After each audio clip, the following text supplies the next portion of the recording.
Hello everyone, good morning and welcome back to my channel daily blogger Indian channel. তোমাদের সবাইকে অনেক অনেক ভালোবাসা ও স্বাগত জানাচ্ছি। আশা করছি তোমরা সবাই খুব ভালো আছো। তো অনেক দিন হলো তোমাদের সাথে আমি কোনো ভিডিও শেয়ার করতে পারছি না, তার কারণ হলো একটু প্রবলেম হয়ে গেছিলো ফোনটায়, যে কারণে আমি ভিডিও আপলোড করতে পারছিলাম না, আর ভিডিও আপলোড নিচ্ছিলও না, যে কারণে ভিডিও করা হলো ভিডিও আমি আপলোড করতে পারছিলাম না তোমাদের সাথে। আর তাছাড়াও আমার শরীরটাও কদিন ধরে একটু খারাপ যাচ্ছে। বুঝতেই পারছো যে ওয়েদারটা এত বাজে না, সবারই শরীর খারাপ করছে। তো সব কিছু মিলিয়ে একটু মানে প্রবলেম হয়ে গিয়েছিলো, যে কারণে চাইলেও তোমাদের সাথে কোনো ভিডিও আমি শেয়ার করতে পারিনি।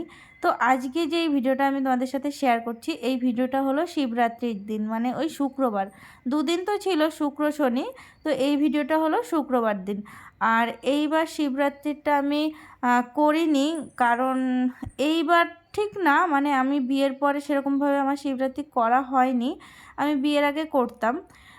বিয়ের পরে কি হয়েছিল, আমাদের বিয়ের পরপরই লকডাউন হয়ে গিয়েছিলো। তো তখন আমি নতুন নতুন বিয়ে হয়েছে, সেরকম কোথাও চিনি না কাউকে, কোথায় যে কি জল ঢালবো, কীভাবে কি সংযম করব কি করব না। আমার শাশুড়ি অ্যাকচুয়ালি নীলের উপোসটাই করে, তো সেই কারণে আমি একা আর কি করব, আর করে ওঠা হয়নি। আর তারপরের বছর কি হলো, ওই মানে একটু প্রবলেম হয়ে গেছিলো, সেটা মানে মেয়েদের যে প্রবলেমটা হয় সেটা, তো সেই কারণে আর হয়নি। আর তারপরের বছর তো মাম্মা পেটে চলে আসলো, মানে আমি প্রেগনেন্ট হলাম, তারপরে আর করা হয়নি। আর তারপরে মাম্মাও ছোট ছিল, তারপরে সেই বছর মানে 4 বছর তো আমাদের বিয়ের হয়ে গেছে। তো মাম্মা যে বছর আমার পেটে আসলো সে বছরও করতে পারলাম না, তারপরে মাম্মা ছোট ছিল, তখন ব্রেস্ট ফিডিং করতো, সেইবারও করা হয়নি। মানে অ্যাকচুয়ালি বিয়ের পরে আমার সেরকমভাবে শিবরাত্রি করা হয়নি, তো এবার ভেবেছিলাম করব। তো এবার কি হয়েছে, মানে ওই 8টা না 9টা নাগাদ তো মানে চতুর্দশীটা লাগবে। তো সারাটা দিন উপোস থাকতে হবে। ইনফ্যাক্ট পরের দিনও চতুর্দশী ছিল, তো সেদিনও ভাত খাওয়া যাবে না, সেদিনও হয়তো জল ঢালতে হবে উপোস থেকে, যে 4 প্রহর ব্যাপারটা থাকে।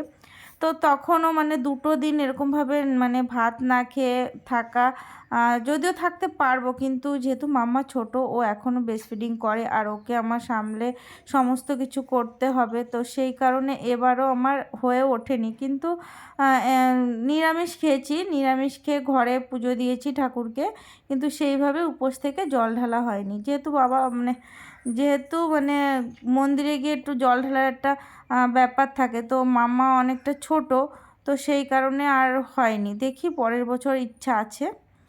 তো আর এখানে দেখো মাম্মা সকালবেলা ঘুমের থেকে উঠে গেছে, ওকে ফ্রেশ করিয়ে আর্নিকা খাইয়ে দিলাম। কেন বলো তো, ওই আগের দিন না পড়ে গিয়েছিলো, জানো কি জোরে লেগেছে, মানে কি বলবো, এখনও মনে পড়লে আমার মানে নিজে আটকে উঠছি।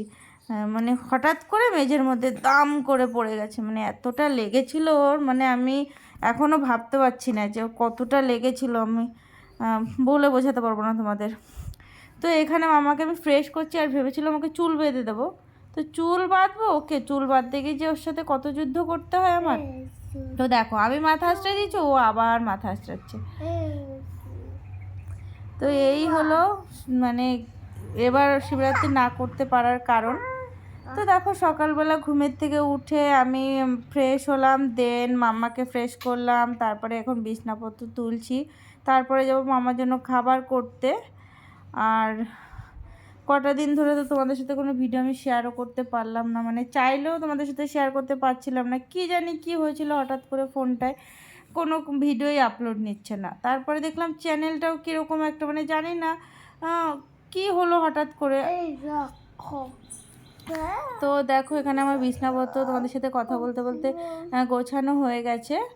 আর এদিকে তারপরে আমি মাম্মাকে খাইয়ে নিয়েছিলাম, সেটা তোমাদের দেখানো হয়নি, কারণ তখন মাম্মার কাছে ফোন ছিল, আমি মাম্মার জন্য খাবারটা করতে গিয়েছিলাম। আর এখানে আমি চলে এসেছি একটু কফি নিয়ে, কারণ আমার একটু ঠান্ডা লেগে গেছিলো। আর কদিন ধরে বললাম না তোমাদের যে আমার শরীরটাও ভালো না, প্রথমত আমার ঠান্ডা লেগেছে, দ্বিতীয়ত আমার তো অ্যালার্জির ধাঁচ আছে। তো এত পরিমাণে অ্যালার্জি হয়েছিল কি বলবো তোমাদের। তো এখানে দেখো মাম্মা আমাকে আবার বিস্কিট ভেঙে ভেঙে দিচ্ছে, সব বিস্কিটগুলো গুঁড়ো করছে। তো দুপুরবেলা তারপরে রান্নাবান্না করলাম, সেগুলো তোমাদের সাথে আর শেয়ার করা হয়নি, কারণ বললাম না একা হাতে সমস্ত কিছু করতে হয়, বুঝতেই পারছো।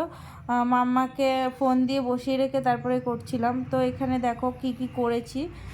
পাঁপড় ভেজেছি আর ডাল করেছি, এখানে চাটনি আর আলু ভাজা। তো এইগুলোই করেছিলি, মানে নিরামিষ করেছিলাম তো। তো এখানে তো ডালটা দেখেছো কোনো কালার নেই, কারণ কি হয়েছিল বলো তো, ডাল আলু এগুলোতে কোনো হলুদ দিতে পারিনি, কারণ হলুদটা নিরামিষ ছিল না ঘরে। তো সেই কারণে, যেহেতু আমি তো সেরকম একটা বাজারঘাটে যাই না, যা আনে তোমাদের দাদাভাই নিয়ে আসে সমস্ত, মানে দোকান সদাই বাজারঘাট মুদি মশলা সমস্ত কিছু ওই নিয়ে আসে। তো হলুদটা ছিল না, যে কারণে এখন রান্না তো করতে হবে, তো হলুদ ছাড়াই করেছি।